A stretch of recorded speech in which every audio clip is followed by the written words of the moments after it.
कि आदम की औलाद जब तक मौत को याद रखती है गुनाहों से बची रहती है, और जब आदम की औलाद मौत को भूल जाती है तो गुनाह की तरफ चली जाती है। ऐसे कितने लोग हैं जो अपने घर से रोज निकलते हैं मगर मौत किसी को मैसेज नहीं करती, ओटीपी फील करना नहीं पड़ता। ये एक ऐसी महफिल है जो सवाब की भी है और इबरत की भी है। सवाब की इसलिए कि अल्लाह ताला मरहुमा नादिरा परवीन की मग़फ़िरत फरमाए, आमीन, उनके दर्जात बुलंद करे और हमको भी अपनी मौत की फिक्र अता फरमाए। मौत करीब है और ये इमाम हुसैन की महफिल है। मरता वो नहीं है, इकबाल कहता है मौत तजदीद मिज़ाक़े जिंदगी का नाम है। मौत के पर्दे में छुपा बेदारी का एक प्याम है। मौत को समझा है गाफिल इख्तिताम जिंदगी, जिंदगी की शाम है सुबह दवा में जिंदगी। मरता वो नहीं है मियाँ, मरता वो नहीं जिसको मौत आ जाए, मरता वो है जिसके ख्यालात मर जाए, जिसका ईमान मर जाए। वो मारने वाले यजीदी जिनके ईमान मर चुके थे वो जिंदा रहे, मगर अल्लाह ने उनको ऐसी मौत दी कि आज उनका नाम तक कहीं पता नहीं। और वो हुसैन जो शहीद किया गया आज भी लोगों के दिलों में जिंदा है।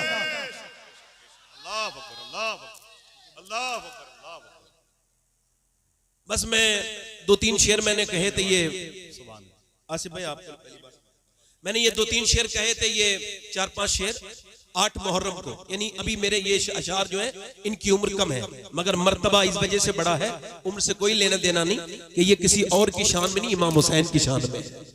वैसे भी बुजुर्गी अकल से आती है, उम्र से नहीं आती।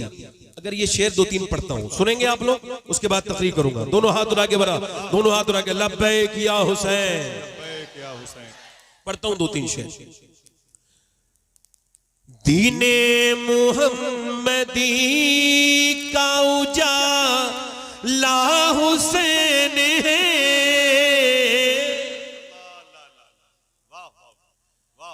मेरे रसूल पाक का प्यारा हुसैन है, मेरे रसूल पाक का प्यारा हुसैन है। और जिसने कुचल के रख दिया तख्ते यजीद को, जिसने कुचल के रख दिया तख्ते यजीद को, शेरे खुदा के घर का वो बेटा हुसैन है। जोर से बोलो, शेरे खुदा के घर का वो बोलो बेटा हुसैन। बहुत अच्छा सुन रहे हैं आप लोग, माइक भी बहुत अच्छा बजा रहे हो भैया, बहुत अच्छा बजा। नहीं, लीडों में कमी नहीं, हम लोगों की आवाजों में कमी। आप जरा जोर से बोले सुभान अल्लाह। मेरे साथ पढ़े जरा, इस कलाम का रदीफ है हुसैन है, जरा पढ़े। मेरे रसूल पाक का प्यारा हुसैन, प्यारा हुसैन। और इस दौर के यजीद से सुन्नी को डर नहीं, इस दौर के यजीद से सुन्नी को डर नहीं, क्योंकि हमारे सीनों में जिंदा हुसैन, या हुसैन, या हुसैन, क्योंकि या हुसैन, क्योंकि हमारे सीनों में जिंदा। और यजीद को जो मानते हैं ना, उन्होंने भी कभी अपने बेटे का नाम यजीद नहीं रखा है ना। अब ये शेर समाप्त करें, उसके भी उस यजीद को अपना न कह सके। हाजी उस्मान साहब शेर समाप्त करें, उसके भी उस यजीद को अपना न कह सके। अरे दुनिया ये कह रही है हमारा हुसैन, पढ़ो, दुनिया ये कह रही है हमारा। जिनकी आवाज बुलंद है जरा जोर से बोले, दुनिया ये कह रही है हमारा दुनिया ये कह रही है हमारा। और शेर अगला, आखिरी शेर सुनिए, अल्लाह करे तो आप समझ जाए। पिटना ही है वो सीना जिसमें नहीं हुसैन।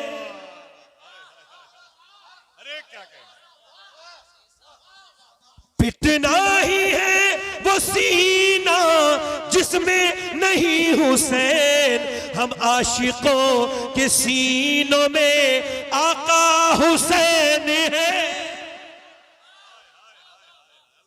हम आशिकों के सीनों में। और ये मक्ता समाप्त करें। खौफे यजीदियत हो शबाहत को किस लिए, खौफे यजीदियत हो शबाहत को किस लिए। दादा है उसके गौस तो नाना हुसैन।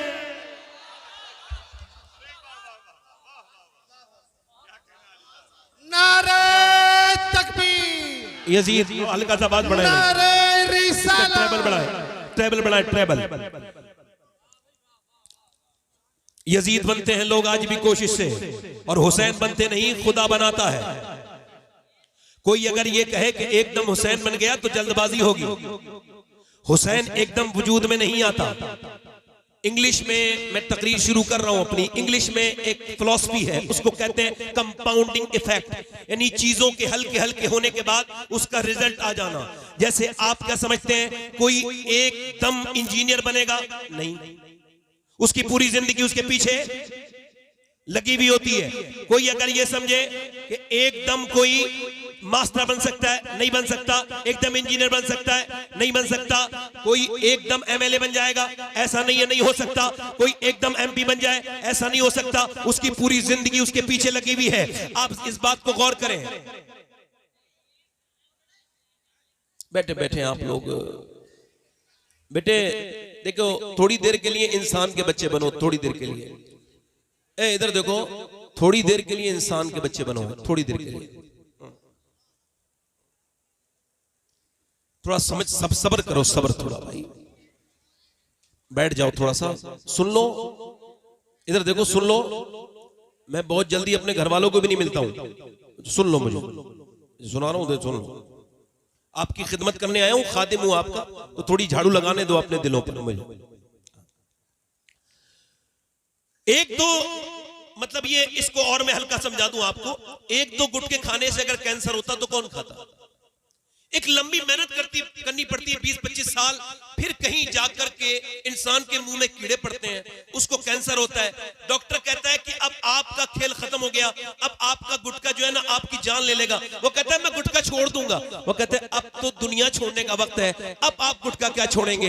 एक दो सिगरेट पीने से बंदे को जो है ना एकदम अटैक नहीं पड़ता, 20-25 साल चैन स्मोकर बनना पड़ता है। फिर कहीं जाकर के इंसान को जो है ना वो इंसान को जो है वो ये उसके दिल का दौरा पड़ता है, उसको अटैक आता है। ऐसे ही कोई भी चीज एकदम नहीं होती, एकदम किसी का पेट बाहर नहीं आता। लंबी चिकनी चीजें खानी पड़ती है, लगातार बहुत दिन में खाना पड़ता है। बहुत दिनों में जाकर के इंसान की हैयत बदलती है, उसका पेट बाहर को आता है। न सेहत एकदम खराब होती है, न तबीयत एकदम खराब होती है। कोई एकदम ये कहे कि कोई एकदम बरेली में ताजुश शरिया बन गया, नहीं नहीं, एकदम कोई अख्तर रजा ताजुश शरिया नहीं बना। पहले उसने 15 साल हुजूर मुफ्ती आजम हिंद की खिदमत में जो रहा है, उसने मुफ्ती आजम की दरवाजे पर जारोबकशी की है, उसने मुफ्ती आजम की नजर का फैज पाया है। पहले उसने मुफ्ती आजम की नजर से वो मुस्तफीद हुआ है, फिर कहीं जाकर के दुनिया ने उसको ताजुश शरिया कहा है। खुद ताजुश शरिया कहते हैं मुफ्ती आजम का जर्रा क्या बना अख्तर रजा, महफिल अंजुम में अख्तर दूसरा मिलता नहीं। यानी जब मुफ्ती आजम की नजर पड़ती है तो अख्तर रजा बनता है, और जब आला हजरत की नजर पड़ती है तो बंदा मुफ्ती आजम बनता है। और सुनिए, जब नजर पड़ती है बाबा फरीदुद्दीन गंजे शकर की और एक लंबी तरबियत होती है, एक लंबा मुजाहिदा, तब कोई जाकर के अलाउद्दीन अलियम साबिर कलियरी बनता है। और एकदम कोई निजामुद्दीन महबूब इलाही नहीं बनता। पहले बाबा फरीद उसको संवारते हैं, उसको संवारते हैं, उसको बनाते हैं, उसको सिखाते हैं, तब कोई जाके निजामुद्दीन महबूब इलाही बनता है। एक नजर पड़ती है जब मोइनुद्दीन की, तब कोई कुतुबुद्दीन बनता है। और जब एक नजर पड़ती है दीवाने हारूनी की, तब कोई मोइनुद्दीन बनता है, और जब कोई नजर डालता है अबू सालेह तो शेख अब्दुल कादिर बनता है। और सुनो, जब अली नजर डालता है और नबी अपनी गोद में उठाता है और फातिमा दूध पिलाती है, तब कहीं जाके हुसैन बनता है।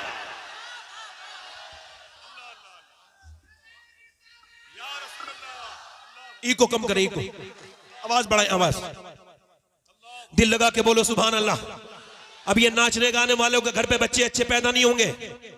ये जो नाचते गाते हैं, ये जो औरतें, ये जो ड्रामे देख रही हैं, जिनके घरों में सिर्फ ये फिल्में हैं, ड्रामे हैं, गाने हैं, बाजे हैं, सीरियल देखने वाली औरतों के यहाँ पे अच्छे बच्चे पैदा नहीं होंगे। जैसा बाप वैसा बच्चा। हुजूर फरमाते हर बेटा अपने बाप का आईना है। जैसा बाप है वैसा ही बच्चा है। हर आदमी के अंदर विरासत अपने बाप के लिए भी है। हर आदमी विरासत लेके चल रहा है। अच्छा मैं आपको बताऊं, अभी हार्वर्ड ने रिसर्च किया, ये बच्चे पागल कौन पैदा होते हैं? पागल यानी मां के पेट से ही पागल। ये कौन बच्चे हैं?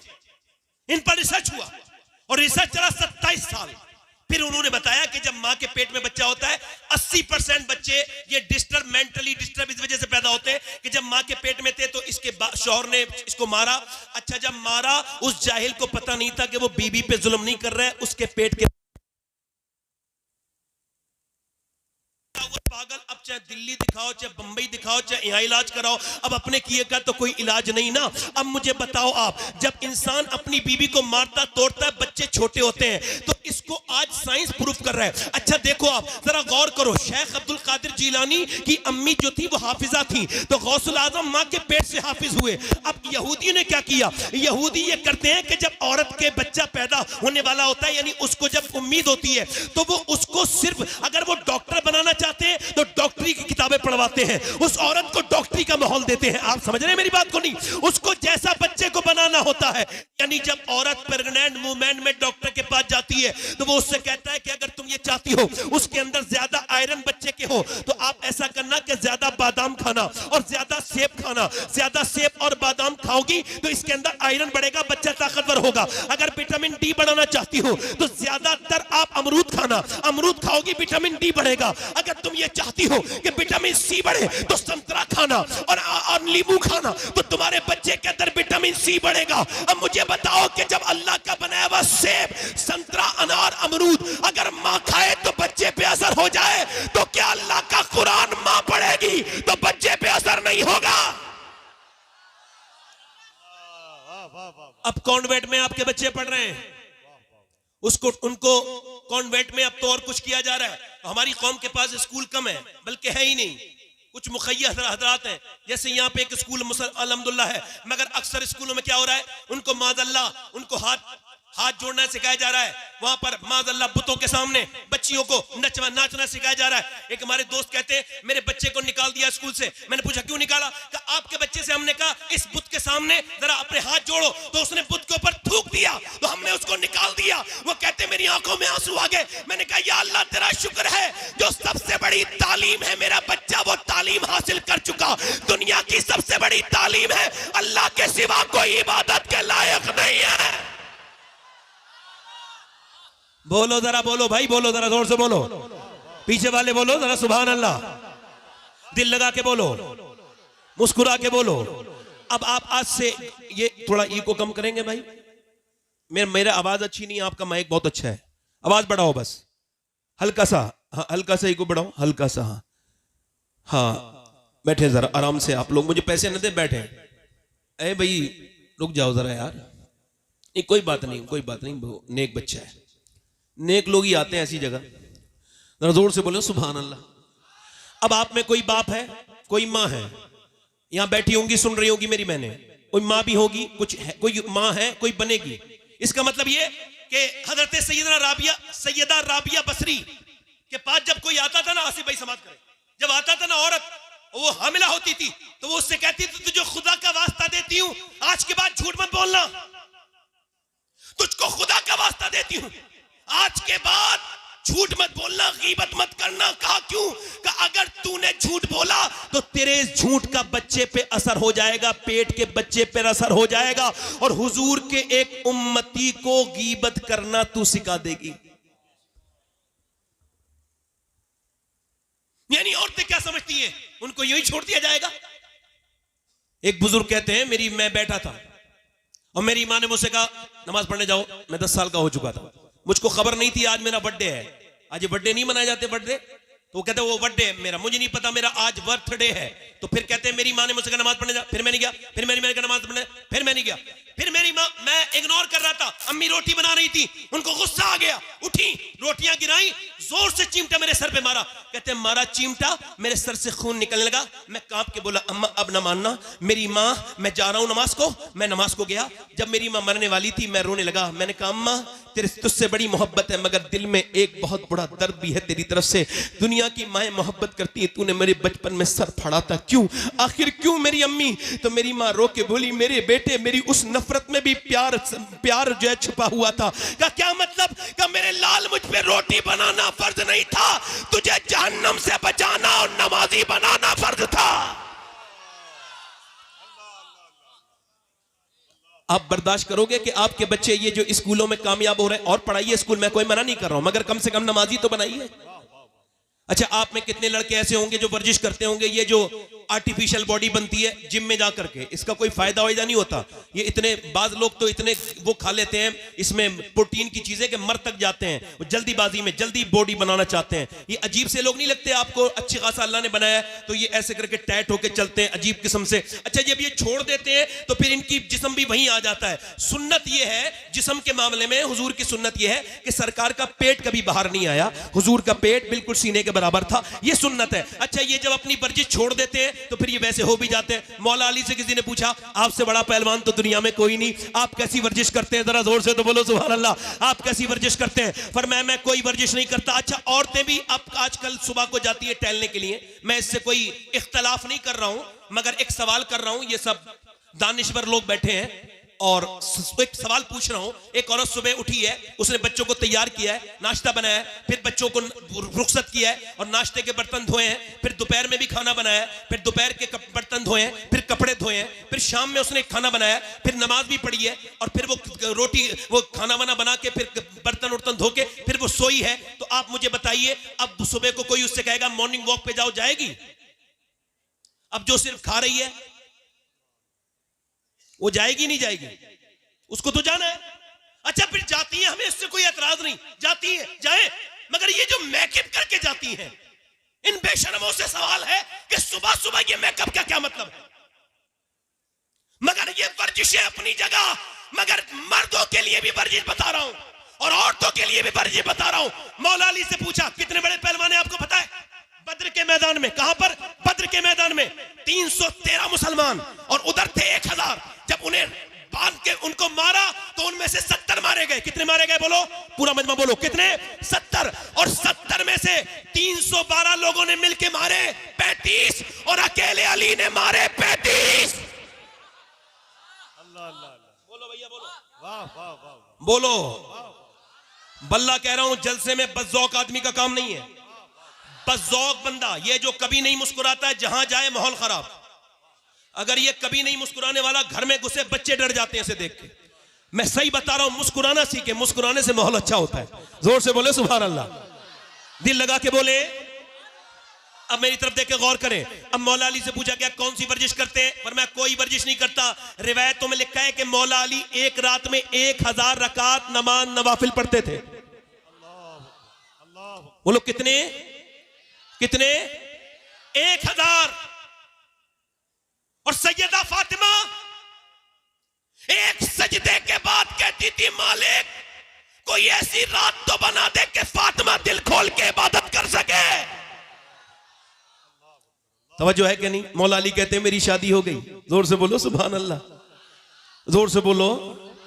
जितने लोग अपनी मर्जी से खड़े हैं, जिन पर जोर जबरदस्ती नहीं है, सवाब की नियत से खड़े हैं, वो जरा इमाम हुसैन की वालदा के नाम पे बोले सुभान अल्लाह। और जितने लोग मजबूरी में आए हैं, उस मजबूरी को खत्म करने के लिए, ईमान की पुख्तगी के लिए बोले या रसूल अल्लाह। आप महफिल में आए हैं तो महफिल के हो जाइए, छोड़ जाइए आप कौन हैं। यहां कोई मर्तबे नहीं, हम सब बराबर। यहां कोई बड़ा नहीं है, कोई छोटा नहीं, हम सब बराबर हैं। और मैं आप सबका खादिम हूं, नौकर हूं, नौकरी कर रहा हूं। सुमाए जोर से बोले सुभान अल्लाह। मौला अली की शादी हो गई। हमारे यहां तो शादी होने में नहीं आती, लंबे खर्चे हो रहे हैं, सब कुछ हो रहा है, शादी होने में नहीं आती। मगर मौला अली कहते मुझसे अबू बकर सिद्दीक ने, बोलो सुभान अल्लाह, उमर फारूक ने, मैं जंगल में बकरी चरा रहा था, कहते मुझसे कहा अली आप ऐसा करें सैयदा को रिश्ता दें, हुजूर की बेटी को। मैंने कहा मेरा तो घर भी नहीं मेरे पास, तो मैं रिश्ता कैसे दूं? तो कहा मेरा, हजरत अबू बकर बोले मेरा दिल करता है अली तेरी शादी फातिमा के साथ होगी। कहते मौला अली मैं गया हुजूर की बारगाह में, ऐसे बैठ गया, अब आप भी जाया करें रिश्ता लेने तो ऐसे ही बैठा करें, ऐसे बैठ गया। मैंने अर्ज की, हुजूर ने इरशाद फरमाया क्या हुआ अली कैसे आए? कहा हुजूर आपको देखने का दिल करता था तो आ गया हूं। फरमाया अच्छा तो अच्छा ये बात तो ठीक है, मगर जो तेरे दिल में है ना अली वो भी बता दे, क्या बात लेके आया है? तो कहते हैं मौला अली मैं रोने लगा, मैंने कहा हुजूर आपने मुझे मेरे बाप से लेके पाला था, अली आपका गुलाम है, आपका नौकर है, आपने बाप की जगह पाला, आपने तालीम दी, एक मेहरबानी और कर दीजिए, अपनी बेटी का रिश्ता मुझे दे दीजिए। कहते हुजूर खामोश हो गए, मैं डरने लगा कहीं हुजूर मना ना कर दे, मगर सरकार फिर मुस्कुराए और कहा अली तुझे मुबारक हो, मैं जिब्राइल का इंतजार कर रहा था, अल्लाह ने अभी जिब्राइल को भेजा है और फरमाया है कि फातिमा की शादी अली के साथ कर दी जाए, यही अल्लाह की मर्जी है, यही अल्लाह की, जोर से बोलो यही अल्लाह की, यही अल्लाह की। मौला अली कहते हैं मेरी शादी हो गई, मैं एक दिन अपनी बीबी के पास गया, मेरी बीबी थोड़ी परेशान थी, आपकी बीबियां परेशान हुआ करें तो उनसे लड़ाई न लड़ा करो, कैसे मुंह बनाए बैठी है क्या हो गया? नहीं, आपके लिए सुन्नत यह है कि हुजूर की सुन्नत यह है कि जब अम्मी आयशा रूठ जाती थी तो हुजूर मना लेते थे, है ना? वैसे भी थानेदार के पास जलील होने से बेहतर है कि बीबी के सामने ही दो तीन बातें ऐसी कर लो जिसमें कमरे में जलालत महसूस हो। कोई तवज्जो है मेरी बात की नहीं? बेहतरीन मियां बीबी वो है, ये मजाक नहीं कर रहा हूं मैं आपसे, बेहतरीन मियां बीबी वो है जो बात कर लेते हैं आपस में। क्या कर लेते हैं बोलो? क्या कर लेते हैं बोलो? बात कर लेते हैं। मौला अली कहते हैं मैंने पूछा क्या हुआ है फातिमा? कहने लगी मेरे बच्चे बड़े बीमार हैं, ठीक नहीं हो रहे, मां को फिक्र है। बाप ने क्या कहा? चलो फातिमा हम दुआ करते हैं। फातिमा बोली अगर आप कहें तो मैं रोजे की मन्नत मांग लूं का? बिल्कुल। आज के बाद जितनी औरतें हैं यहां भागती हैं, वहां भागती हैं, कभी उसके पास कभी उसके पास, मैं उनसे कहता हूं कहीं जाने की जरूरत नहीं, बस एक ही तरीका है और वो भी तरीका अपने घर से नहीं, सैयदा फातिमा के घर से बता रहा हूं। जब कोई परेशानी आए तो कहीं जाने की जरूरत नहीं, 3 रोजे की मन्नत मांग लो। पूरा मजमा बोलो, जरा अकीदे मजबूत करो, जोर से बोलो। अल्लाह तुम्हें सलामत रखे, किसी के मोहताज ना हो, अल्लाह करे तुम कभी दोनों हाथ उठा के बोलो सुभान अल्लाह। अल्लाह तुम्हें किसी का मोहताज ना करे। अपनी बीवियों को, अपनी बहनों को यह समझाना कि हम ये सुन के आए हैं कि जब हसन हुसैन बीमार हुए थे तो मौला अली ने हाथ उठाए थे और कहा था ऐ अल्लाह मेरे बच्चों को शिफा दे दे, ऐ अल्लाह मेरे बच्चों को शिफा दे दे। मुझे बताओ कि दुआ करने वाला अली हो और आमीन कहने वाली फातिमा हो। आमीन कहने वाली, जोर से बोलो, आमीन कहने वाली सैयदा हो। और दुआ किसके लिए हो रही है? जन्नती जवानों के सरदार के लिए हो रही है। अल्लाह करे आप पहुंच गए, मुझे जहां पहुंचाना था आप वहां पहुंच गए। थोड़ा सा मुझे तेज बोलना पड़ा मगर आप पहुंच गए। जिल लगा के बोले सुभान अल्लाह, मुस्कुरा के बोले। अब मौला अली कहते हमने दुआ की ऐ अल्लाह हमारे बच्चों को शिफा दे दे, ऐ अल्लाह हमारे बच्चों को शिफा दे दे। याद रखो तुम मुसलमान हो, तुम अकेले नहीं हो। जब कभी परेशान हो जाओ दोनों हाथ उठा लिया करो और कभी कभी सजदे किया करो, रोया करो अल्लाह के सामने। मैं कहता हूं उन नमाजियों पर मेरा जुमला जरा नोट करिएगा, अल्लाह की तरफ से ये जुमला आपको बयान कर रहा हूं मेरे रब के फजल से। वो नमाजी कैसा नमाजी है जो फर्ज तो अदा कर रहा है मगर नमाज की बड़ी वाली सुन्नत उससे अदा नहीं हुई। यानी वो नमाज में गया मगर नमाज की सबसे बड़ी सुन्नत ये है कि मेरे नबी की आंख के आंसू निकला करते थे सजदे में। वो कैसा नमाजी है जिसने सजदे में रोना नहीं सीखा? वो कैसा नमाजी है जो अल्लाह के सामने रोना नहीं सीखा? वो कैसा नमाजी है? मैं उससे पूछता हूं कभी तेरी आंख से आंसू निकला? मौला अली दुआ कर रहे हैं, अल्लाह का फजल हुआ दोनों बच्चे ठीक हो गए। अब सुबह को सहरी के लिए उठा दिया गया है, रोजा रख रहे हैं अहले बैत। जरा गौर तो करो, हम तो इतनी सहरी खाते हैं माज़अल्लाह कि पूरे दिन डकारें आती रहती है। कुछ लोग तो इतनी ठूस ठूस के खाते हैं ऐसा लगता है कि ये आज के बाद कयामत के दिन ही खाएंगे। अब ये खाएंगे ही नहीं, शाम तक इतना खाते हैं। वो रोजा क्या रोजा है जिसमें एहसास ना हो? वो रोजा क्या रोजा है जिसमें दर्द ना हो? वो रोजा क्या रोजा है जिसमें रोजा रखने वाले को ना पता चले कि मैं रोजा रख रहा हूं? रोजा तो अहले बैत ने रखा है कि सुबह फजर में उठे हैं और सुबह फजर में उठने के बाद दुआ कर रहे हैं, ऐ अल्लाह हमारे बच्चों को शिफा अता कर दे। अब जब शिफा अता हो गई तो अब सहरी की जा रही है। सहरी सैयदा ने काय से कराई है? ना खजूरें हैं ना जौ हैं, सिर्फ पानी है, पानी। और पानी से सैयदा खातून जन्नत सलामुल्लाह ताला अलैहा ने हजरत मौला अली से पानी से सहरी करवाई। इमाम हसन ने सहरी कर ली, इमाम हुसैन ने सहरी कर ली, सैयदा पाक ने सहरी कर ली। अब जब रोजे का वक्त हुआ, अब सुबह जब दिन निकला तो मौला अली मजदूरी करने के लिए निकले। आज से बिलारी का कोई मुसलमान या आसपास का कोई मुसलमान आज के बाद मजदूरी करने निकले तो सर झुका के ना निकले, वो शर्मा के ना निकले, वो अपना मुंह छिपा के ना निकले, वरना फख्र से निकले और आवाज लगाता हुआ निकले, लोगों मैं मजदूरी करने जा रहा हूं और ये नबी की भी सुन्नत है, अली की भी सुन्नत है।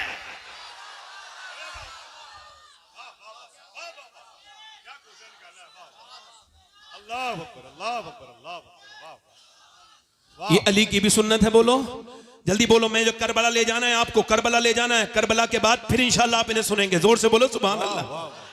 मैं बोलता ना हूं, मर्जी है आपकी कि नहीं है? जरा दोनों हाथ उठा के बोलो सुभान अल्लाह। आज के बाद कोई मजदूर का बेटा ना शर्माए ये कहते हुए कि मेरा बाप मजदूर है। बिल्कुल शर्माने की जरूरत नहीं। अगर आपका भाई रक्षा चलाता है, फख्र से कहो कि मेरे भाई ने मुझे हराम का नहीं खिलाया, हलाल का खिलाया है।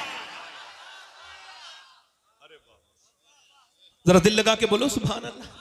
सैयदा पाक ने सही मौला अली मजदूरी करने के लिए निकले, पूरे दिन मजदूरी करके शाम को आए हैं और आकर के सैयदा पाक को दे दिया है खाना, वो दे दिया जो। अब जो नबी की बेटी ने, मेरी बहनें सुन ले, मेरी बेटियां सुन ले, नबी की बेटी ने चक्की चलाना शुरू कर दी। चक्की चलाते चलाते चलाते चलाते, तवज्जो करना, मेरी तरफ तवज्जो करना, अशरफ अली थानवी ने लिखा है, ये देवबंदियों के मौलाना है, उन्होंने कहा है, वो कहते, उसने भी लिखा है मतलब इस बात को, हालांकि हमारे उलमा ने भी लिखा है कि मौला अली एक पांव रखते थे काय पे घोड़े के रकाब पर, और घोड़े पे बैठने से पहले मौला अली का एक कुरान पूरा हो जाता था। समझ में आई? जो समझ में आए वो करामत नहीं होती, जो समझ में ना आए वही होती है। तवज्जो है कि नहीं? तवज्जो है मेरी बात तरफ? नहीं दिल लग रहा है? जरा किन लोगों का दिल लग रहा है? यार फेसबुक पे दिल लगता है, हुजूर की बातों में दिल नहीं लग रहा। इंस्टाग्राम 3-3 घंटे चल जाता है और उंगली ऐसे चलती रहती है। बिल्कुल ये क्या है? ये बेवकूफी है। ये डोपामाइन अटैक कर रहा है आपके ऊपर। ये आपके अंदर जो ये क्या समझ रहे हैं, बीमारी है ये भी। इसका इलाज होगा कुछ दिनों के बाद। आप देख लेना 10 साल के बाद मोबाइल के मरीजों का इलाज डॉक्टर किया करेंगे। लिख लो इस बात को, ये बीमारी है। तवज्जो है मेरी तरफ? नहीं आपकी? अब मेरी तरफ तवज्जो करो, जरा गौर करो, मेरी तरफ तवज्जो करो। मैं क्या कर रहा था? मौला अली फरमाते हैं, मौला अली अपने घर में सैयदा पाक ने फिर चक्की चलाई। इतनी अच्छी बात से सुभान अल्लाह नहीं बोलेंगे। चक्की चलाई और चक्की चलाने के बाद मैं गुजारिश करता हूं कि बैठे आप लोग, मुझे पैसे न दें, मैं थोड़ा डिस्टर्ब होता हूं पैसे लेने में। बैठ जाए, पैसे न दें, आप बस सुन लें, यही आपका इनाम है। वल्लाह अगर आप मुझे ठीक से सुन लेंगे ना तो यही इनाम है आपका। पैसा कोई न दें। हाँ गुजारिश कर रहा हूं, बैठे रहें आराम से। जब शब्बीर भाई का नंबर आएगा दीजिएगा, है ना? मैं ऐसा नहीं कि मुझे तलब नहीं है, मगर नहीं यह है कि ये इस वक्त जो बात हो रही है बहुत जरूरी है। क्योंकि एक हदीस शरीफ आला हज़रत ने उस हदीस को कोट किया है, फरमाते हैं कि जो नजराने को मना करेगा, हुजूर की हदीस है, जो नजराने को मना करेगा एक दिन भीख भी मांगेगा तो भीख भी नहीं मिलेगी। तो मैं मना नहीं कर रहा हूं, आप किसी दूसरी सूरत से कर सकते हैं, मगर फिलहाल मेरी तकरीर पर असर हो रहा है। बैठे आराम से, मैं अपनी बातों से अलग हट रहा हूं। मैं कहीं और हूं, आप यहीं हैं, मैं अभी मदीने में हूं। मैं मदीने में उस चक्की के आसपास हूं जिस चक्की ने पूरी दुनिया को पाला है। ये चक्की सैयदा की चल रही है, जमाना जितना लंगर खा रहा है। सैयदा ने चक्की चलाई, चक्की चलाने के बाद इंतजार हो रहा है। हसन हुसैन दोनों रोजे से हैं, सैयदा पाक रोजे से हैं, मौला अली रोजे से हैं। अजान की आवाज आ जाए कि अजान दे दें, अजान बिलाल अजान पढ़ दें। कि कैसा दौर है ये? ऐसा दौर है, एक मस्जिद है मगर सारी चीजें लाजवाब हैं। यहाँ के नमाजी लाजवाब नमाजी, अबू बकर, उमर, उस्मान, अली, हुजैफा, तलहा, अब्दुर्रहमान। जोर से बोलो बिलाल। और मुअज्जिन बिलाल और इमाम नबियों का इमाम। ना इमाम की तरह दूसरा इमाम कोई आया, ना मुक्तदियों की तरह मुक्तदी आए, और ना मुअज्जिन की तरह फिर ऐसा मुअज्जिन पैदा हुआ। ये कायनात का सबसे बड़ा मुसल्ला है। तवज्जो है कि नहीं? मौला अली ने इंतजार कर रहे हैं अजान की आवाज आ जाए। अब जरा ध्यान से सुनिएगा, ये खाना तैयार है, अजान की आवाज आ जाए, मगर अजान की आवाज आने से पहले एक मिस्कीन की आवाज आती है। आवाज में थोड़ा दर्द था। आवाज ये था कि नबी की बेटी, मैं मिस्कीन हूं, मेरे घर बच्चे, मैंने खाना नहीं खाया, मेरे बच्चों ने, वो भूखे हैं मेरे बच्चे, और मैं बड़ी उम्मीद से आया हूं, क्या आप मुझको कुछ दे सकती हैं? एक दिन की भूखी प्यासी नबी की बेटी ने सबसे पहले अपना हाथ बढ़ाया और सैयदा ने कहा, लो हसन, मेरे बदले का, मेरे हिस्से का खाना दे के आओ। तो हजरत मौला अली बोले, मेरे हिस्से का भी दे के आओ हसन। तो हसनैन दोनों भाई बोले, हम ही क्यों खाएंगे, फिर हम ही तो दे के आएंगे अपने बदले का। दोनों बच्चे भी दे करके आ गए। और ये फिर अब दूसरी रात गुजर गई है अहले बैत पर, और फिर ये दूसरी रात के बाद ये तीसरे दिन की सुबह हुई है। दूसरे दिन की सुबह में इन्होंने पानी से सहरी कर ली है। फिर मौला अली जो है वो मजदूरी करने के लिए गए हैं। एक तो अरब का हाई टेम्परेचर, उसमें मौला अली 2 दिन के रोजे से, उसके बाद अल्लाह अकबर दोपहर तक जो है वो इफ्तार करके, दोपहर तक मेहनत करके, मजदूरी करके शाम को लेके आए हैं। फिर नबी की 2 दिन की भूखी प्यासी बेटी ने फिर चक्की चलाई है, और चक्की चलाते चलाते नबी पाक सल्लल्लाहु ताला अलैहि वसल्लम की बेटी ने चक्की चलाने के बाद फिर रोटी बनाई है, और रोटी बनाने के बाद फिर इंतजार हो रहा है कि अजान की आवाज आ जाए। आज ये दूसरा रोजा है, अजान की आवाज आ जाए। मगर अजान की आवाज आने से पहले एक आवाज आती है, और बड़ी पुरदर्द आवाज है। आवाज ये है, मैं एक यतीम हूं और मेरा बाप मर चुका है, 3 दिन हो गए, मेरे घर में कुछ बना नहीं, क्या अहले बैत मुझको कुछ दे सकते हैं? क्या सैयदा के घर से कुछ मिल सकता है? अल्लाहु अकबर, क्या खातून जन्नत मुझे कुछ दे सकती हैं? नबी पाक की बेटी ने कहा, लो उस यतीम को दे के आओ। तीनों चारों लोगों ने दे दिया। फिर ये तीसरी दिन रात भी गुजर गई।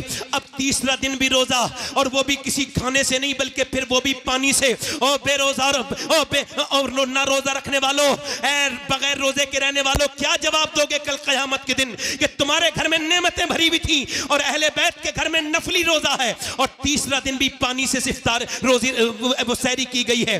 पानी से सहरी करने के बाद मौला अली गए हैं अपने बच्चों को देख करके। बाप गया है मजदूरी करने, और मजदूरी करने बाग में। अच्छा मेरी तरफ देखें, ये एक हदीस अलग से जम कर रहा हूं। ये हदीस मैंने मदीने शरीफ में बैठ के पढ़ी थी, और 21वें रमजान को पढ़ रहा था, तो मेरे सामने हुजूर का गुंबद था। यानी जब मैं हदीस पढ़ रहा था तो वो मदीने वाला भी गुंबद मेरे सामने था। उस हदीस का असर मेरे दिल पर जो हुआ है, उसको आज तक मैं कभी खत्म नहीं कर पाऊंगा। वो अजीब सा असर था कि मौला अली कहते हैं, मैं 15 दिन के बाद अपने घर आया। कितने दिन के बाद बोलो? 15 दिन के बाद। और कहते हैं, जब मेरी बीवी ने दरवाजा खोला तो मुस्कुरा के सलाम कर दिया, ये से वाले मियां तावीज दे देंगे तो मेरे घर अच्छा हो जाएगा। इन औरतों को कोई समझाए, ये से वाले मियां तावीज दे देंगे तो मेरा शौहर मुट्ठी में आ जाएगा। और काम मुट्ठी से बाहर फेंकने के कर रही हैं। आदमी जब आता है तो मुंह बना के बैठ जाती हैं। ये दुनिया की मनहूस औरतों की पहचान है कि दूसरों के सामने मुस्कुराएंगी, अपने मर्दों के सामने नहीं मुस्कुराएंगी। ये जलील किस्म की औरत की पहचान है कि दूसरे औरत को तो मुंह बना के दिखाएंगी,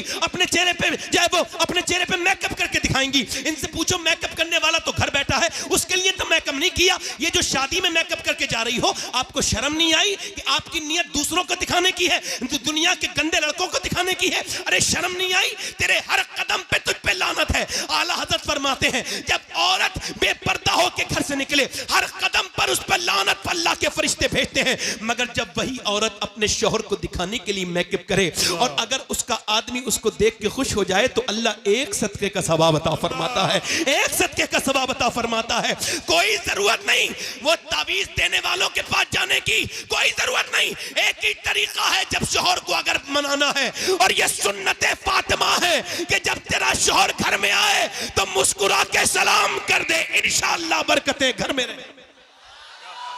वाह वाह वाह वाह वाह, बरकतें बरकतें बरकतें। नहीं, पानी नहीं, जोर से बोले सुभान अल्लाह। पानी आपकी मोहब्बत, मुस्कुरा के बोले, वाह वाह, मुस्कुरा के बोले। मौला अली कहते हैं, मेरी बीवी ने मुस्कुरा के मुझे सलाम कर दिया। क्या बेहतरीन तरीका है। देखे तो वसीम बरेलवी ने कहा था, थके हारे परिंदे जब बसेरे को लौटे तो सलीकेमंद शाखों का लचक जाना जरूरी है। जब शौहर आए तो औरत को अच्छा माहौल देना चाहिए, घर बना रहेगा। किसी की पंचायत की जरूरत नहीं, वरना सारी दुनिया से पंचायत कराओ, कोई फायदा नहीं है। मगर सुनिए, सैयदा फातिमा ने मुस्कुरा के, हजरत अली बोले मुझे भूख लगी है, पानी पेश किया। ये तरीका है, कुछ ना हो तो पानी दे दो। तो उन्होंने पानी पे, कब भूख लगी है? कहते मौलाना 3 बार आवाज दी ना, आवाज नहीं आई। चौथी बार मैंने कहा, सैयदा अंदर से रोने की आवाज आई।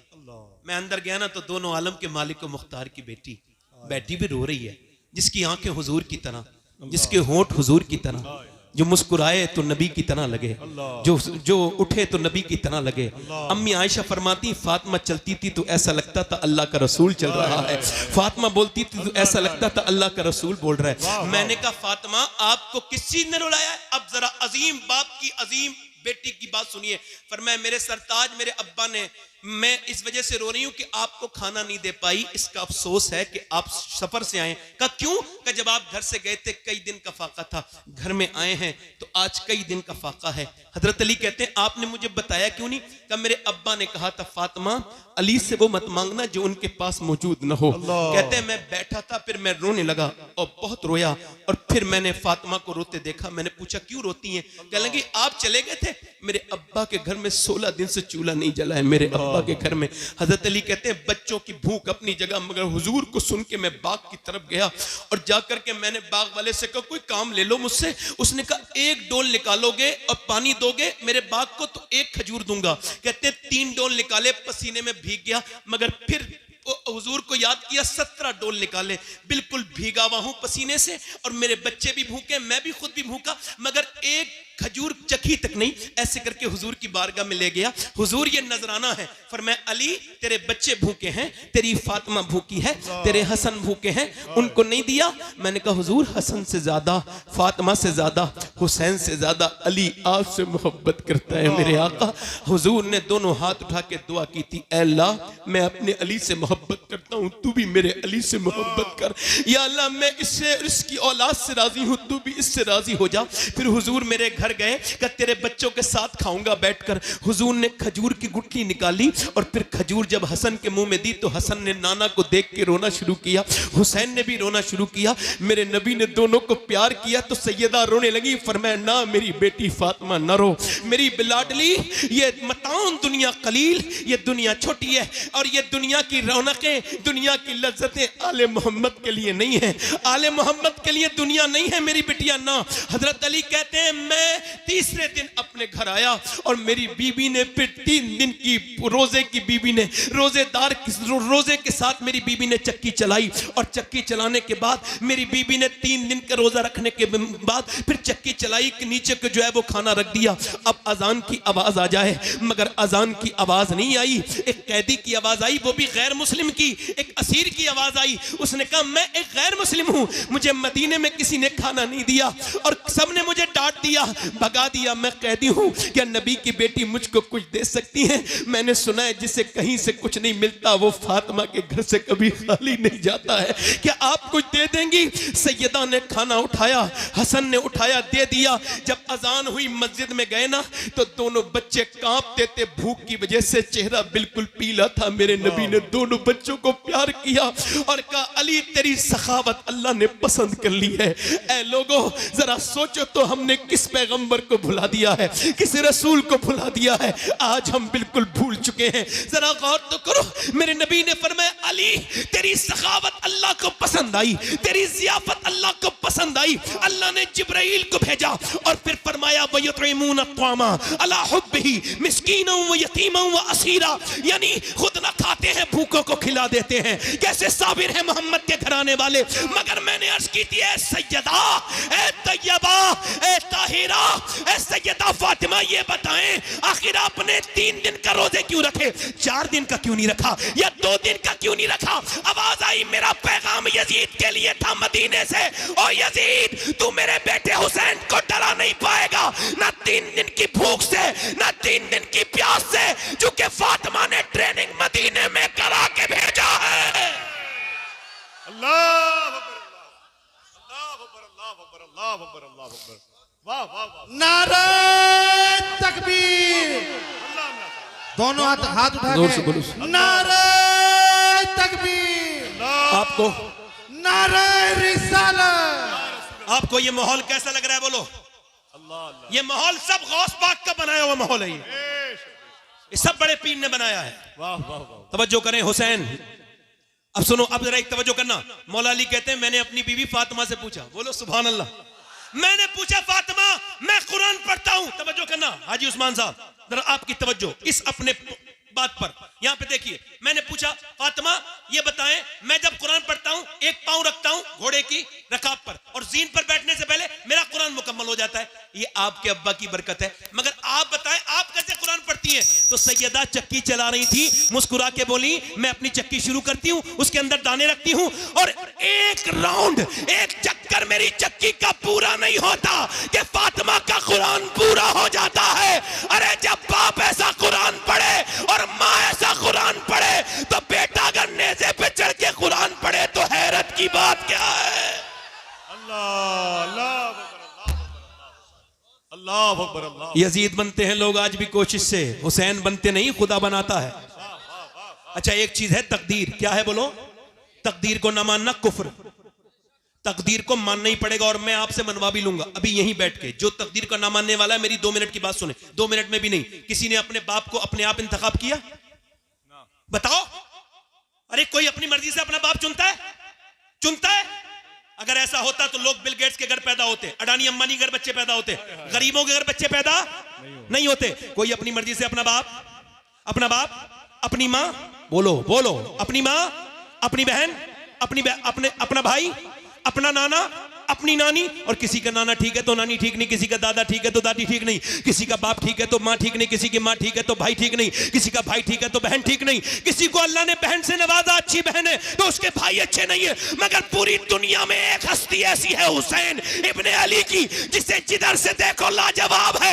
अल्लाह ने उसे भाई हसन मुश्तबा दिया, बहन ज़ैनब कुबरा दी, उसको माँ सैयदा फातिमा जो सारी जन्नती औरतों की सरदारा है, उसका बाप अली जो सारे वलियों का सरदार है, उसकी नानी खदीजा जो सारी उम्महातुल मोमिनीन की सरदारा है, और उसका नाना सारे नबियों का सरदार है। अफजल है कुल जहां में घराना हुसैन का, पूरा मजमा हाथ उठा के, अफजल है कुल जहां में घराना हुसैन का, अरे नबियों का ताजदार है नाना। अल्लाह अकबर अल्लाह अकबर अल्लाह अकबर, वाह वाह वाह, सुभान अल्लाह सुभान अल्लाह सुभान अल्लाह। मुस्कुरा के बोलो, वाह वाह वाह। मुस्कुरा के बोलो। अब जरा करबला में आते हैं। करबला क्या है? हक और बातिल की लड़ाई। करबला काई की लड़ाई है? हक, झूठ और सच की लड़ाई। यजीद और हुसैन की लड़ाई नहीं है, इस्लाम और गुमराही की लड़ाई है। हुसैन अगर ना शहीद होता तो आज घर घर यजीद होता। तो है क्या नहीं? वाह वाह। हुसैन कौन है? हुसैन कौन है? अच्छा आप ये पसंद करोगे आपका इमाम किसी शराबी के पास बैठे? ना ना ना ना। आप पसंद करोगे आपका इमाम किसी जुआरी के पास बैठे? ना ना। यार जब आपका इमाम, आप पसंद करोगे उसके हाथ में बैत होना जो शराबी के घर खाना खाता है? आप उसके हाथ में बैत दे सकते हो? अरे ऐसा पीर पसंद करोगे जो किसी बेनमाजी के साथ रहता हो? नहीं ना। अरे तो हुसैन तो पीरों का भी पीर है और इमामों का भी इमाम है। यजीद के हाथ में कैसे हाथ दे देते? नहीं दिया हाथ, छोड़ दिया मदीना, छोड़ दिया, बोलो छोड़ दिया। जब ज्यादा दबाव बढ़ा तो आपने फरमाया मैं मदीना छोड़ रहा हूं, इस वजह से मैं नहीं चाहता मेरे नाना के मदीने में लड़ाई हो। तवज्जो करो जरा मेरी तरफ देखो, ये मदीने सेल्फी वाले लोग जो जाते हैं ये कोई जाते वाते नहीं है, ये तो सेल्फी निकालने जाते हैं। ये तो वहां वही करते रहते हैं, इधर से लाइव उधर से लाइव। कभी अपने गुनाह भी लाइव करना बेटे, इतनी नेकियां लाइव करता है, कभी गुनाह भी लाइव करना। अपने गुनाह छुपाता है, नेकियां लाइव करता है। नेकियां तो छुपाने की होती हैं। वहां मदीने में खड़ा है और कह रहा है एक लाइक दे दो, और वो भी हिंदुस्तानी लोगों से। पागल है, मदीने गया ही क्यों था? यहीं पे लाइक मांग लेता, मैं मदीने में हूं एक लाइक कर दो। और पागल एक बार मदीने वाले से कह देता या रसूल अल्लाह एक बार लाइक कर दो मेरे नबी। वाह वाह। और तवज्जो है कि नहीं? हाँ, सैयद के खुलने में देर लगती है मगर खुलता है तो फिर खुलता है। जोर से बोलो सुभान अल्लाह, दिल लगा के बोलो। अब जरा गौर करो, मदीना छोड़ दिया। वैसे मैं अपनी बात कर रहा हूं, मैंने हिंदुस्तान के कई शहरों में रहा भी हूं, 10-10 दिन तकरीर की है बड़े बड़े शहरों में, और भी जगह गया हूं, दुनिया के और भी 1-2 मुल्कों में गया हूं, मगर मुझे आज तक कोई शहर पसंद नहीं आया। ऐसा नहीं लगा मुझे कि मुझे वहां की याद आई हो। मगर 2017 में गया था पहली बार हज करने, अब कई हर साल जाता हूं अल्हम्दुलिल्लाह, अल्लाह का शुक्र है। मगर मैं आपको कसम खा के बता रहा हूं, आज तक कोई ऐसा दिन नहीं गुजरा 6 साल में जो मुझे मदीना याद ना आया हो। खुदा की कसम खाता हूं, मेरे जैसे गुनहगार इंसान को। और ऐसे आला हजरत की नजर से देखो मदीना, कभी देखो आला हजरत की नजर से। मुझे खुदा की कसम इतना हिंदुस्तान में बरेली में जब जाता हूं तो आला हजरत के होने का एहसास होता है, मगर इतना नहीं होता जितना मदीने में मुझे आला हजरत का एहसास होता है। क्योंकि आला हजरत को जहां जाओ, आला हजरत कहा कैसे पढ़ोगे, कैसे जाओगे हुजूर की बारगाह में? ऐसे ही जाओगे कि मुजरिम बुलाए आए हैं, जाऊ का है गवाह, फिर रद हो कभी ये शान करीमों के घर की है। सरकार हम गवारों में तर्जे अदब कहां, हमको तो बस तमीज यही भीख भर की है। मांगेंगे मांगे जाएंगे, मुंह मांगी पाएंगे। दुनिया के पैसे वालों, ये पैसा तुम्हारे काम नहीं आएगा। देखो एक बार मदीना, एक बार देखो मेरे हुजूर का मदीना, एक बार काबे की बहारें देख लो। ए नौजवानों, मोबाइल ना बदलो, आसान है मदीना देख लो, हुजूर की बारगाह की हाजिरी कर लो। मेरा इमाम ऐसा है कि अगर उसको बरेली में ढूंढो तो नहीं मिलेगा। कहां मिलेगा? फरमाते हमें रजा तेरे दिल का पता चला व मुश्किल दरे रोजा के मुकाबिल वो हमें नजर तो आया। यानी मदीना इंसान का छोड़ना बड़ा मुश्किल है, मगर जब मैंने मदीना छोड़ा, जब हाजी ने मदीना छोड़ा, जब आम आदमी ने मदीना छोड़ा तो दिल फट गया। वो एयरपोर्ट तक रोता हुआ आया, और जब मदीना याद आता है तभी बैठ के रो लेता है। मगर बताओ वो हुसैन कैसा मदीना छोड़ा होगा, कैसे मेरे हुसैन ने मदीना छोड़ा होगा, जिसने बचपन में आंखें वहीं खोली हैं, जो कभी अपने नाना के कांधों पर बैठा है, कभी नाना की जुबान चूस रहा है, कभी नाना के कांधों पर बैठा है। कौन? हसन हुसैन। कोई समझेगा हसन हुसैन को? हजरत उमर फारूक आजम इमाम हसन इमाम हुसैन को देखने रोज आते हैं हुजूर के विसाल के बाद। मौला अली ने कहा पहले तो नहीं आते थे हुजूर के जमाने में, उमर अब इतना मेरे बच्चों को क्यों देखने आते हैं?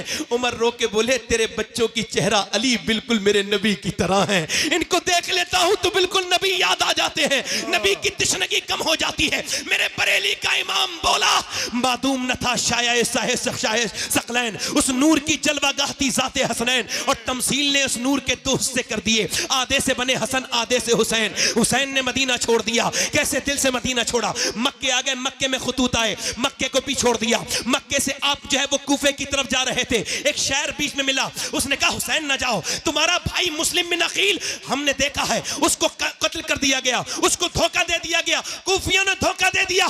इमाम ने फरमाया मेरे भाई को तूने कहां देखा? कहा हमने उसको देखा कि वो कूफे के चौराहे पे लटका हुआ है, आपका भाई। इमाम ने फरमाया अल्लाह तेरा शुक्र है कि मेरा भाई झुका नहीं मगर लटक गया। अल्लाह अकबर। फरमाया झुके हुए तो नहीं देखा ना। तवज्जो करना, थोड़ी देर की गुफ्तगू रह गई है मेरी, ध्यान से सुनना, और अगर आपने ध्यान दिया तो करबला पहुंच जाओगे। चूंकि मेरे इश्क मुझको ले चल तू ही जाने बे मदीना, करम ये मुझ पे किया है मेरे तसव्वुर ने कि आज खींच दी तस्वीरें यार आंखों में।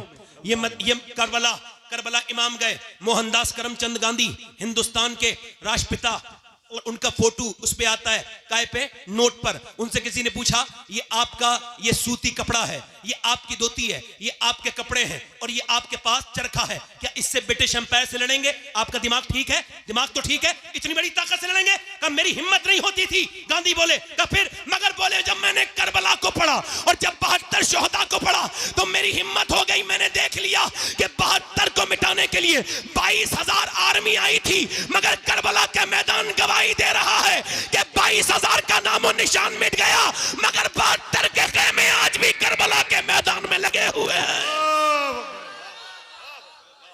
72 के खेमे अब भी करबला के मैदान में, बोलो बोलो, करबला के मैदान में, करबला के मैदान में लगे हुए हैं। इमाम मेरा करबला गया है, इमाम कहता है मैं यजीद की बैत नहीं करूंगा, और फिर तकरीर करते हैं मुझे पहचानते नहीं, मैं हुसैन इब्ने अली हूं, मुझे पहचानो, मैं नाना के कांधे पर बैठा था। जब कांधे पर बैठा था तो हजरत उमर ने कहा था कितना अच्छी सवारी है हुसैन तेरी, तो मेरे नाना ने कहा था उमर तूने सवारी तो देख ली मगर सवार भी तो देख कितना अच्छा है। मैं वही हुसैन हूं, आज मैं यहां पे खड़ा हूं। इमाम आ गए, तवज्जो करना थोड़ी देर, नौजवानों आपकी बहुत खास तवज्जो चाहता हूं, अल्लाह करे तो ये मजमा और ये महफिल मैं जहां चाहता हूं वहां पहुंच जाए। हुसैन इब्ने अली हैं, अब आपने फरमाया जंग नहीं, मैं नहीं करता, मुझे जाने दो, अब मैं किसी और मुल्क में चला जाऊंगा। रिवायतों में लिखा है, पूछा कहां, तो आपने फरमाया मैं हिंदुस्तान चला जाऊंगा। अल्लाह। मगर उनको क्या करना था, बेयत लेनी थी। बेयत का मतलब है बिक जाना। क्या मतलब? बेयत का मतलब बिक जाना। तो या तो किसी की नेकी को देख के बिक जाओ, वरना इमाम हुसैन कहते हैं दुनिया में कोई खजाना ऐसा नहीं बना जो हुजूर की औलाद को खरीद सके। अल्लाह। आपने फरमाया मेरे जैसा यजीद की बेयत। उन्होंने कहा ठीक है, जंग शुरू। जंग।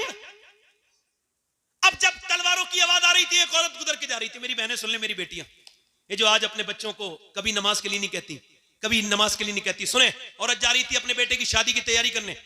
अब जब जा रही थी ना औरत, और जब वो औरत जा रही थी तो आवाज आई, तो उस औरत ने कहा देख क्या मेरे बेटे कैसी आवाजें आ रही, तलवार किसकी जंग हो रही है, देख तलवारें टकरानी आपस में। वो बच्चा आके रोने लगा, अम्मा मेरा दिल बड़ा दुखा है। क्या हुआ?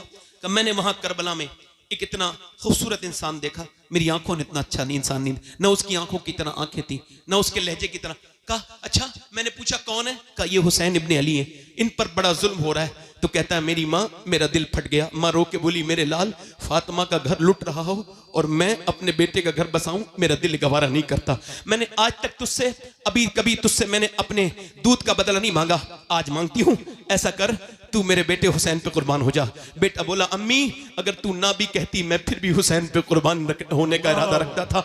जवान बेटा गया, मैं माँ पहुंची, इमाम ने फरमाया तेरे बुढ़ापे का सहारा ले जा। लेकिन मुझे बुढ़ापे का नहीं, कयामत का सहारा चाहिए हुसैन, मुझे करामत का सहारा चाहिए, बुढ़ापा तो मेरा गुजर जाएगा। इमाम ने फरमाया ठीक है। अब जब उसका बेटा चला तो इमाम की तरफ उसकी माँ आंखों से आंसू ला के बोली हुसैन मेरे बेटे को जब नवाजो तो उसकी माँ को भी नवाजना कयामत के दिन। मेरे इमाम ने फरमाया ठीक है। जब बेटा गया जवान तो बूढ़ी ने ऐसे करके अपनी झोली फैलाई, ऐ अल्लाह मेरे बेटे की शहादत कबूल कर ले, मेरे लाल की ऐ अल्लाह कबूल कर ले।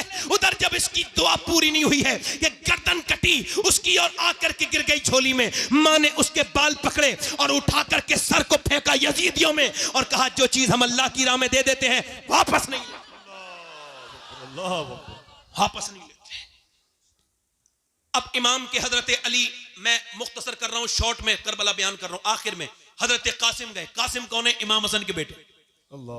जब वो गए तो एक हाथ में तलवार है और कुर्ता है, सिर्फ कोई जंगी सामान नहीं है, कोई खुद नहीं पहने हुआ है, कोई प्रोटेक्शन का सामान नहीं है, ऐसे ही जा रहे हैं। मगर शेर का पोता था, जाके बोले है कोई जो मेरा मुकाबला करे? अरे 22,000 से जो भूखा प्यासा मुकाबला तलब करे, अली का ही तो पोता हो सकता है। अरजक नाम के पहलवान ने कहा, शिमर ने कहा अरजक जा, अरजक जरा जा, अरजक जा लड़। अरजक बोला तेरा दिमाग ठीक है शिमर, मैं 500 लोगों से लड़ता हूं, इससे अकेले लड़ लूंगा? दुनिया मेरी क्या कहेगी, तू तो करेंगे लोग, बच्चे से लड़ाऊं, मेरा बेटा जाके इसकी गर्दन काट लाएगा। उसने कहा ठीक है ट्राई कर ले। उसका बेटा आया ना जवान, आने में टाइम लगा, मरने में टाइम नहीं लगा। वाह वाह वाह। फिर दूसरा भेजा, मर गया, तीसरा भेजा, मर गया, चौथा भेजा, कट गया, 5वीं बार खुद आया, बोले मुझे मेरा नाम तूने सुना है कि नहीं सुना है? कासिम, मैं हूं अरजक, 500 लोगों से लड़ता हूं। हजरत कासिम बोले मैंने तेरा नाम नहीं सुना, मगर तूने मेरे दादा अली का नाम जरूर सुना होगा। और मैं आ जा। और वो जब आया आपने फरमाया तेरा दिमाग खराब, तेरे होश खराब हो गए, तेरा बच्चे का मर गया, तू तेरे घोड़े की जीन तक खुली हुई है। उसने नीचे गर्दन की ना ऐसी तलवार मारी, गर्दन ओ दूर जाके गिरी। आवाज आई अली का वो घर है जिस घर का हर एक बच्चा जहां पैदा हुआ शेरे खुदा मालूम होता है। अल्लाह। इमाम कासिम, अच्छा अब 22,000 लोग जब तीर चलाएंगे एक आदमी पर तो क्या होगा? शहीद हो गए। अब जब शहीद हुए ना तो और लाशों को इमाम उठा के लाए थे, तवज्जो करना मेरे इमाम पर, जब उठा के लाए थे और लाशों को तो गोद में उठा के लाए थे, मगर इनके लिए आपने नीचे को कपड़ा रखा और फिर टुकड़े उठा के सर पांव अपने भतीजे के गठरी बांधी और फिर लेकर के आए। और फिर इमाम ने ना अपने छोटे बेटे की, बड़े बेटे के पास गए, वो भी शहीद जब होने गए हजरत अली अकबर, तो देखा आंखों में आंसू थे। इमाम ने फरमाया मेरे अली अकबर, किसी शहीद की आंखों में आंसू नहीं देखे, मेरे बेटे तेरी आंखों में आंसू क्यों हैं? तो बेटा रो के बोला अब्बा मेरे बाद आप अकेले रह जाओगे। 18 साल का। इमाम ने कहा नहीं नहीं, तेरी दादी तुझे जन्नत में देखना चाहती है, इंतजार कर रही है, तेरे नाना जा तेरा इंतजार कर रहे हैं। इमाम अपने बेटे को उठाया, जो जवान बेटे की मैयत पे न रोया वो हुसैन। इमाम फिर वापस आए, 6 महीने के बच्चे की कब्र बनाई है बस अली असगर की, और करबला में कोई कब्र नहीं बनाई आपने अपने हाथ से, एक ही कब्र बनाई। क्यों? क्योंकि बाद में घोड़े दौड़े थे, और अगर 6 महीने के बच्चे पे घोड़े दौड़ जाते ना तो अल्लाह उस कौम को बर्बाद कर देता। उलमा कहते हैं बर्बाद कर देता। इमाम ने अब मेरी आखिरी तकरीर का हिस्सा है, बड़े ध्यान से आपसे बड़ी अल्लाह रसूल का वास्ता देके कहता हूं, बड़े ध्यान से सुनिएगा।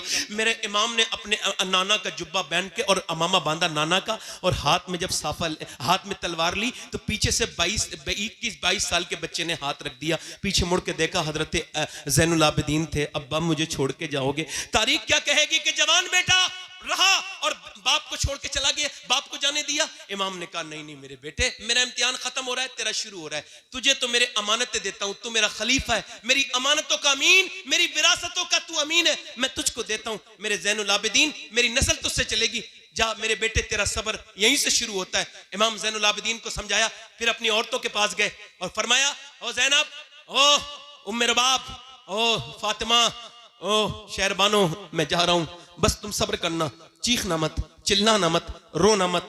अल्लाह अकबर। सैयदा ज़ैनब ने कहा किसके सहारे छोड़ के जा रहे हैं? कहने लगे जिसके सहारे इब्राहिम ने हाजरा को छोड़ा था, उसी के सहारे छोड़ के जा रहा हूं, बस उसी के छाड़े छोड़ के जा रहा हूं। इमाम चल दिए बरेली से।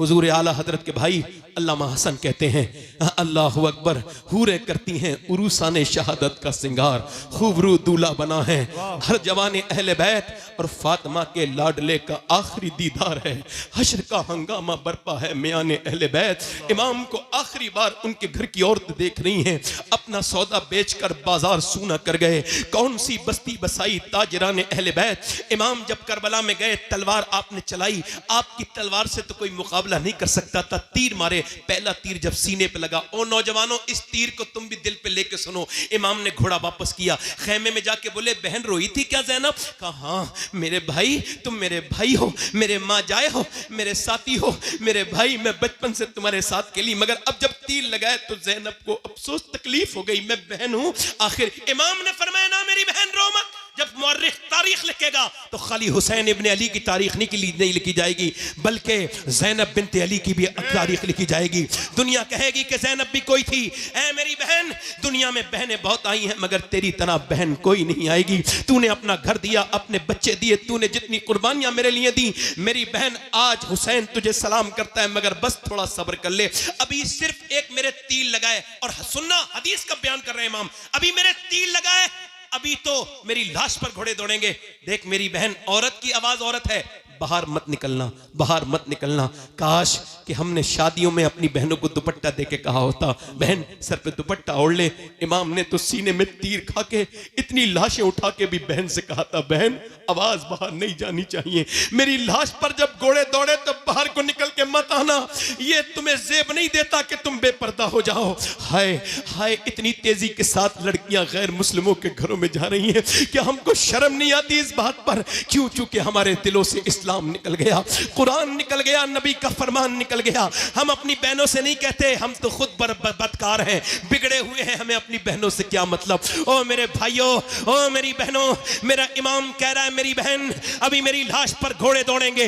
मेरा इमाम गया है फिर मैदान में, मगर तलवार वाली जंग उन्होंने खत्म कर दी। 10,000 तीर जब एक साथ एक आदमी की तरफ आए तो बताओ कहां कहां तीर लगे होंगे? कोई ऐसी जगह नहीं थी, सीने में तीर लगा, इमाम के निकाल दिया। निकाल ही रहे थे कि आकर के माथे पे लगा है, और जब माथे पे लगा उसको निकाल रहे हैं तो फिर नेज़े लगे, और इतने जख्म के कोई जिस्म का हिस्सा ऐसा नहीं है जो इमाम हुसैन के जिस्म पे जहां जख्म नहीं आया है, पूरे जिस्म पे तीर ही तीर लगे हुए। इमाम अब शहादत के करीब हैं, आपकी हाथ की जो पकड़ है वो कमजोर होती चली जा रही है, और आप घोड़े से नीचे तशरीफ ला रहे हैं। और जब नीचे तशरीफ लाए हैं तो मुअर्रिख ने लिखा है कि इमाम लबों को हिला के कुछ कह रहे थे। किसको याद कर रहे थे? अपनी सकीना बेटी को, वो जो 6 साल की रही है? नहीं नहीं नहीं। अपनी बहन ज़ैनब को? नहीं नहीं नहीं। अपने बेटे अली अकबर को? नहीं नहीं। अपने ज़ैनुल आबिदीन को? नहीं नहीं। अपने नाना को? नहीं नहीं। अपनी अम्मी फातिमा को? नहीं नहीं। का फिर किसको याद करते थे? का हुसैन जब घोड़े से नीचे आते थे जख्मों से चूर चूर। तो इमाम कहते थे घोड़े से गिरते गिरते,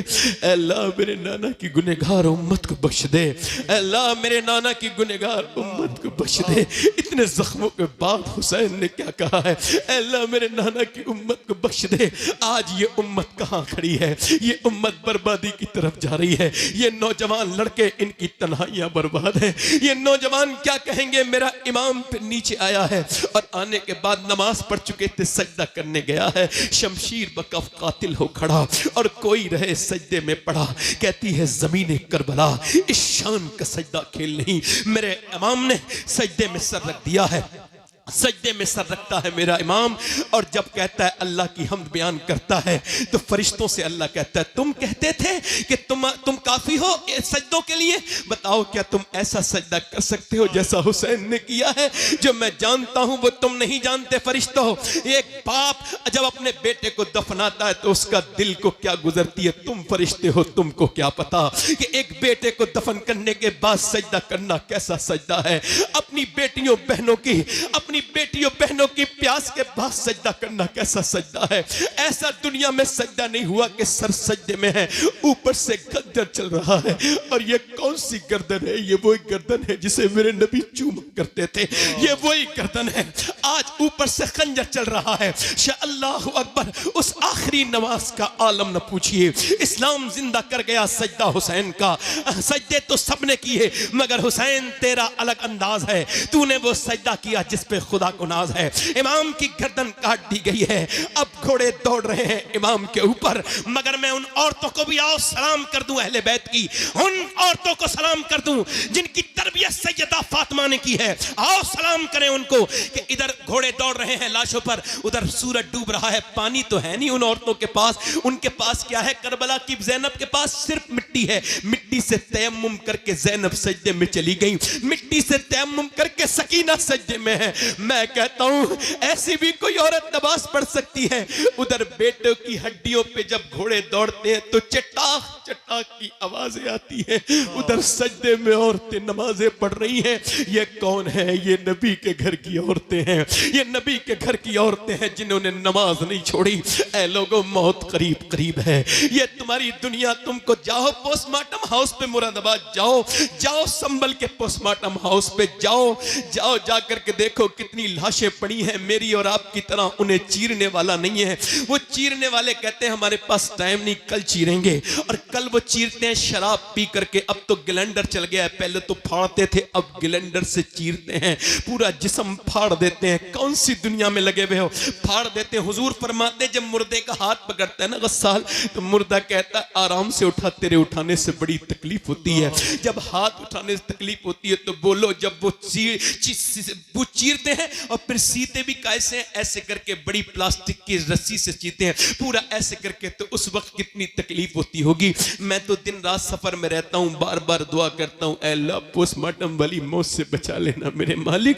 पोस्टमार्टम वाली मौत से कैसी कब्रें तुम्हारे बाप दादे की कब्रें तुमसे कह रही हैं, तो उनका मरना तुम्हारे लिए काफी नहीं था। कब तक नौजवानों मोबाइलों पे अपनी जिंदगी बर्बाद कहते रहोगे? कब तक तुम गेम खेलने के लिए पैदा हुए थे? नहीं, तुम गेम खेलने के लिए नहीं, तुम तो मेरे नबी की आंखों की ठंडक हो, तुम तो मेरे हुजूर का प्यार हो।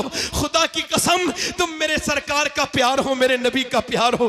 तुमको पता नहीं नादानो कि तुम अपने घर में सोते रहते हो, मगर मेरे नबी आज भी अपने मजार में तुम्हारे लिए दुआ कर रहे हैं, आज भी दुआ कर रहे हैं। क्या बताओ किससे दिल लगा लिया? आओ आकर के कहें रब हमको माफ कर दे, हम बड़े गुनहगार हैं, हमको माफ कर दे मौला, हम बड़े खतेकार हैं।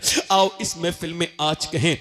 एक आखिरी बात बयान करता हूं और बात को इन सारे बुजुर्गों उलमा के सामने खत्म करता हूं, बात को इनकी बरकतों से बात खत्म करता हूं। बात यह है, किफल नाम का लड़का था। हुजूर फरमाते हर रात नई लड़की बुलाता था, यानी एक नाइट एक लड़की, यानी वो नई लड़की बुलाता था। ढूंढवा के इतने पैसे थे उसके पास, एक रात में एक लड़की की इज्जत खराब करता था। हुजूर फरमाते एक लड़की आई ना तो वो रोने लगी। इसने कहा पैसे नहीं दिए जो मेरी रात खराब कर रही, मूड खराब कर रही। कहा पैसे तो मिले। कहा रोती क्यों है? कहा मैं मैं इस वजह से रो रही हूँ, मेरा बाप ना मरा होता मैं कभी ना आती। का क्यों? का मेरा बाप मर गया, मेरे बहन भाई भूखे हैं और मैं अल्लाह से डर रही हूँ, मेरे मालिक मुझे माफ कर देना, मेरे बहन भाई भूखे ना होते तो कभी ना आती। का तू अल्लाह से डर रही है? कहा मैं अपने अल्लाह से डर रही हूँ, मेरा रब मुझे देख रहा है, जब मैं सजदे करती हूँ तब भी देखता है, मैं तेरे घर पे इज्जत खराब कराने आई हूँ तब भी अल्लाह देख रहा है। वो रो के बोली अल्लाह मुझे माफ कर देना, मैं भूख की वजह से ऐसा कर रही हूँ। हुजूर फरमाते उस रोने वाली के दिल वजह से उसका दिल धुल गया। आंसू किसी के होते हैं अब दिल किसी का धुल जाता है। वो रो के बोली मालिक, जब वो रोई ना तो अल्लाह ने किफल का दिल धो दिया। वो बोला मालिक जा, मैंने तुझे अपनी बहन बनाया, ले पैसे ले। उसने सारे पैसे दे दिए, नहीं 10 लाख रुपए उसको दे दिया, वो तो चली गई। ये सजदे में गिर के बोला मालिक एक बार आई थी, हाथ भी नहीं लगाया, इतना रोई थी, मैं तो पूरी जिंदगी का पापी हूं, कितनी रातें खराब कर दी मैंने मेरे रब। मैं जानता हूं कि मैं बेकार हूं, मगर तुझे तो पता है ना कि मैं गलत रास्ते पर हूं। ठीक है कोई बात नहीं, मैं नादान हूं, मगर तू करीम है, मुझे माफ कर दे। अगर मेरे जैसा गुनहगार कोई नहीं तो तेरे जैसा करीम कोई नहीं। ऐ मेरे रब, मेरी सांसें मौत की तरफ मुझे लेके जा रही हैं। ऐ बेपनाह ताकतों वाले, अगर मेरे जैसा गुनहगार कोई नहीं तो तेरे जैसा करीम भी कोई नहीं। ऐ रब, मैं गुनहगार पड़ा हूं, ऐसा रोया। हुजूर फरमाते अटैक हो गया, दिल का दौरा पड़ गया। कोई बंदा तेरे दर पे जो आंसू रोल देता है, मेरे मौला तेरे तौबा तू उस पर खोल देता है। मर गया, सुबह को कोई जनाजा उठाने वाला नहीं आया। इसका जनाजा उठाएंगे बदकार का, खराब इंसान का, पापी का, कोई नहीं आया। अल्लाह ने फरिश्तों को भेजा। दोपहर के वक्त में इसके दरवाजे पे बड़े बड़े जली लफ्जों में लिख के गए फरिश्ते, इन्नल्लाह कद गफर लिल किफले। ये जो किफल है ना, इसे अल्लाह ने बख्श दिया है, इसको बख्श दिया है। पूछा ऐ अल्लाह क्यों बख्श दिया? का वो रो दिया था। अल्लाह फरमाता है मेरे महबूब मेरे बंदों से कह दे कि जब ये रोता है ना तन्हाई में और इसका जब एक आंसू ढलक के गाल तक आता है, मैं सारे गुनाह उसी वक्त माफ कर देता हूँ, सारे गुनाह माफ कर देता हूँ। आओ इस महफिल में तौबा कर लें। तब बताओ जरा, अपने हाथ उठा के बताओ, दोनों हाथ उठा के हाथ बताओ, उठाओ, कौन कौन इमाम हुसैन के नाम पे गर्दन गिरा देगा? नीचे हाथ कर लें। एक दूसरे की तरफ ना देखना, मुस्कुराना नहीं, जरा थोड़ा सा काम है। मैं किसी को वो नहीं दे सकता तौफीक, मगर फिर भी वो नौजवान चाहता हूं जो हुजूर के नाम पे गर्दन गड़ा देंगे। दोनों हाथ उठा के बताएं, नीचे हाथ कर लें। जो गर्दन गड़ा सकता है कुछ भी कर सकता है, कुछ भी कर सकता है ना। एक दूसरे की तरफ न देखना, मुस्कुराना नहीं। कितने लोग ऐसे हैं जो गर्दन भी कटा देंगे और आज से हुजूर के नाम पे पूरी दाढ़ी भी रखा लेंगे। इस महफिल में खड़े हो जाएं, बस वो नौजवान खड़े हो जाएं इस महफिल में, जो आज से नबी के नाम पे दाढ़ी रखाएं, बस वही खड़े हो सोच समझ के, जो आज से अपनी जिंदगियां बदलें। कोई मदरसे का बच्चा खड़ा ना हो, तालिबे इल्म उनके निसाब में होता है, बाकी खड़े रहे। आप खड़े रहो भाई, खड़े रहें। और कोई आशिक रसूल है इस महफिल रसूल में 100 शहीदों का सवाब, हर नबी के दाढ़ी, हर वली के दाढ़ी। ये वही शरीयत है जिसे हुसैन ने बचाया था। ऊपर हाथ कर लें, दाढ़ी रखाने वाले ऊपर हाथ कर लें, मेरे साथ कहें इंशाअल्लाह आज के बाद ना दाढ़ी कटेगी ना मुड़ेगी इंशाअल्लाह। बैठ जाएं। हुजूर की आंखों की ठंडक क्या है बोलो? कितने लोग हैं जो आज से इरादा करते हैं हुसैन इब्न अली की कसम खाओ आज से तुम्हारी जानें जाएंगी मगर नमाज कदा नहीं होगी। दोनों हाथ उठा के इंशाअल्लाह नमाज की पाबंदी, इंशाअल्लाह दोनों हाथ उठा के इंशाअल्लाह नमाज पढ़ेंगे, इंशाअल्लाह अपनी बहन बेटी को पर्दा कराएंगे, इंशाअल्लाह हमेशा मसलक आला हजरत पे कायम रहेंगे, इंशाअल्लाह इंशाअल्लाह अपनी बहन बेटी को पर्दा कराओ। और हजरात मोहतरम आज से अपनी जिंदगियों में तब्दीली लाओ, कुछ सीखो, कुछ बदलो और माना कि इस चमन को गुलजार न कर सके हम, कुछ खार कम तो कर गए, गुजरे जिधर से हम, और जुल्म और शिकवे जुल्मते शब से तो कहीं बेहतर था अपने हिस्से की कोई शम्मा जलाते जाते, राब्ते तोड़ गया वो सारे आते जाते, वरना इतने तो मरासिम थे कि आते जाते। अल्लाह हम सबको सलामत रखे। तौबा कर लें, अस्तगफिरुल्लाह रब्बी मिन कुल्लि ज़म्बिन व अतूबु इलैह, ला इलाहा इल्लल्लाह मुहम्मद रसूलुल्लाह। मेरी जिंदगी का मकसद तेरे दीन की सरफराजी, मैं इसीलिए मुसलमान, मैं इसलिए नमाजी, इस्लाम जिंदाबाद, मसलक आला हजरत पाइंदाबाद। आखिर में दुआ गूँ अल्लाह हम सब के माँ बाप को बख्शे, बिलखुसूस हाजी इरफान साहब, उनकी अहलिया को और हमारे इनके ख़ानदान से जितने लोग गए हैं उन सब की मग़फ़िरत फरमाए। अभी मुजस्सम भाई की वालदा का करीब में इंतकाल हुआ, अल्लाह उनकी मग़फ़िरत फरमाए, उनके दर्जात को बुलंद करे। अल्लाह मेरी वालदा को शिफा दे, वो बीमार हैं। आप में जो भी इंशाल्लाह बाद में दुआ होगी, आप बैठें। अब शब्बीर बरकाती साहब पढ़ेंगे और मैं आसिफ भाई से गुजारिश करता हूँ कि कुछ अशार आप अच्छे से सुनाएं। और मुझसे कोई गलती हो गई हो तो ज़रा थोड़ा सा ये तरीका ऐसे अपनाना पड़ता है, थोड़ा ज़ोर से बोलना पड़ता है शुरू में। माफ़ कीजिएगा, कोई गलती हो गई हो, मैं आपका खादिम हूँ, खिदमत करने वाला है। नौकर से गलती हो जाए तो मालिकों को माफ़ कर देना चाहिए। अस्तग़फ़िरुल्लाह रब्बी मिन कुल्लि ज़म्बिन व अतूबु इलैह। पढ़ लीजिए ला इलाहा इल्लल्लाहु मुहम्मदुर रसूलुल्लाह। मेरी ज़िंदगी का मकसद तेरे दीन की सरफराजी, मैं इसीलिए मुसलमान, मैं इसीलिए नमाजी। इस्लाम जिंदाबाद, मसलक आला हज़रत पाइंदाबाद।